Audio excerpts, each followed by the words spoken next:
नमस्कार मंडळी. पाटवडी किंवा डुबुक आमटी तर तुम्ही खाल्लीच असेल, पण तुम्ही डाळीच्या वड्यापासून बनवलेली आमटी खाल्ली आहे? चला मग आज मी तुम्हाला दाखवते, ती पण तुरीच्या डाळीपासून बनवलेल्या वड्यांची आमटी. कुठलीही भाजी नसेल तर अगदी पटापट आणि चविष्ट होणारी. चला मग रेसिपी बघूया. इथे मी 1 वाटी इतकी तुरीची डाळ भिजवून घेतली आहे आणि छान अशी चाळणीवरती काढून घेतली आहे. आता वड्यांसाठी आपण ही डाळ घेऊया. त्यामध्ये घेऊया कोथिंबीर, कढीपत्ता, 2 ते 3 हिरव्या मिरच्या, आले आणि लसूण. हे सगळं आपण मिक्सरच्या भांड्यामधून छान अशी भरड तयार करून घेऊया. इथे मी यात कुठलंही पाणी नाही घातलं. आता हे मिश्रण आपण एका भांड्यामध्ये काढू. त्यामध्ये हळद, मीठ, धनेपूड आणि 2 चमचे इतकं गव्हाचं पीठ घातलं आहे. छान असा गोळा तयार करा आणि याच्या छोट्या छोट्या अशा वड्या तयार करून घ्या. तुम्ही याला कुठलाही आकार देऊ शकता.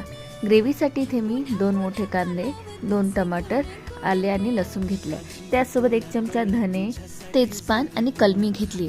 हे सगळं साहित्य मिक्सरच्या भांड्यामध्ये काढा. थोडंसं पाणी घालून याची छान अशी फाईन पेस्ट तयार करून घ्या. खोबरं तुम्हाला आवडीचं असेल तर तेही घालू शकता. आता कढईमध्ये तेल घाला, थोडं जिरं घाला. मसाल्यांपैकी हळद, तिखट, मीठ, धने पावडर, कांदा लसूण मसाला आणि थोडासा काळा मसाला घाला. त्यानंतर यामध्ये आपण जे वाटण तयार केलं होतं ते घालूया. छानपैकी याला परतून घ्या. परतून झालं की याला आपण 5 मिनिटं झाकून शिजवून घेऊया.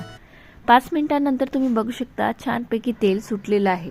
आता यामध्ये मी 1 ते 1.5 ग्लास इतकं पाणी घेतलं आहे. पाणी हे मी नॉर्मलच घातलं आहे, तुम्ही गरम पाणीसुद्धा घालू शकता.